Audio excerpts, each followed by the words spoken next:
Hello from the National Orphan Train Complex.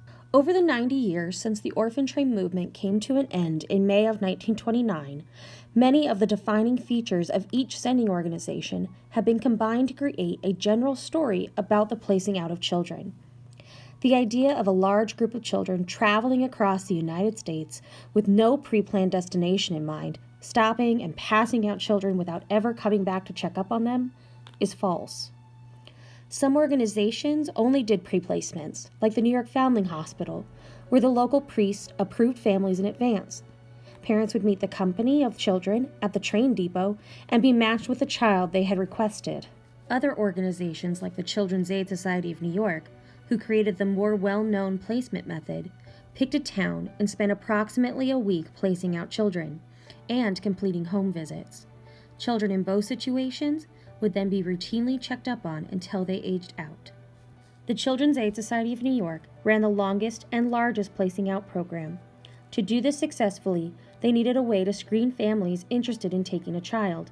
With their first orphan train to Dowagiac, Michigan, interested families brought signed statements from their pastor and courthouse. But as the program grew, placing agents utilized community leaders to serve as living background checks. Thanks to our head researcher, Lori Halfhide, we now have more information on the committees that helped shape the life of orphan train riders. She extensively researched over 400 Kansas committee members.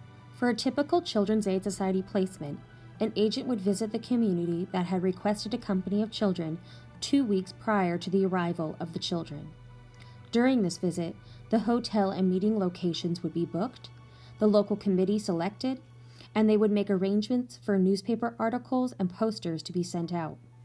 The names of the local committee members would be listed in the newspaper articles and posters that went out, because they would be collecting applications from interested families in advance of the placing out meeting.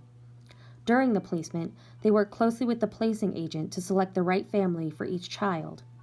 Each application included a list of non-family references and a series of questions and commitments. Normally, a placing out meeting would see 2 to 5 applications submitted per child.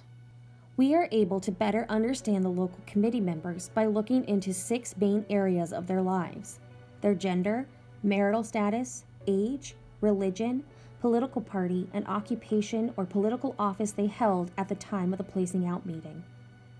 Local committee members were 95% male.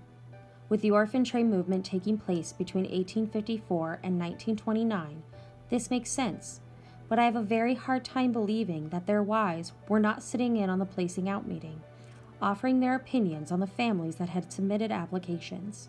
Since the committee was intended to build families, it tracks that married individuals were selected over unmarried individuals.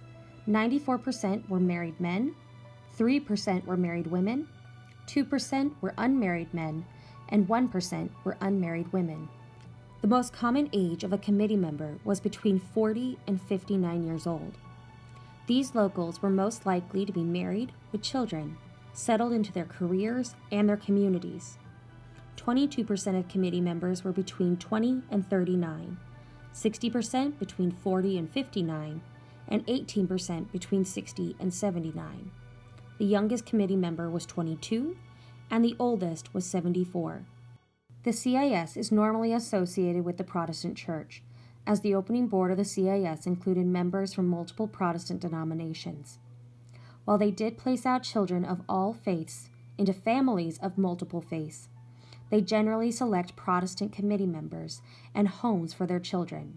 The majority of committee members were Methodist or Presbyterian.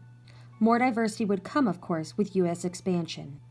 The opening board of the CIS were also abolitionists. 3 of the opening board members and 6 of the first large donors were also members of the Immigrant Aid Company. This company helped immigrants settle in Kansas, so long as they would vote to enter the Union as a free state.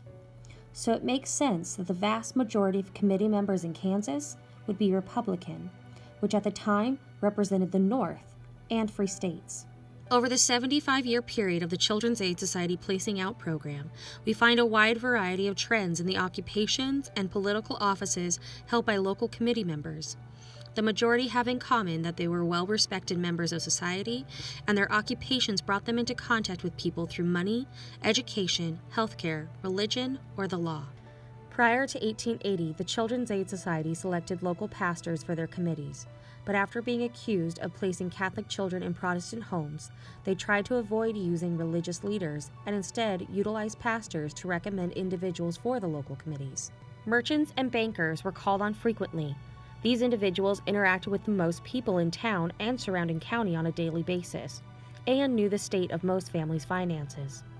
Doctors were a popular choice, most having served their communities for years.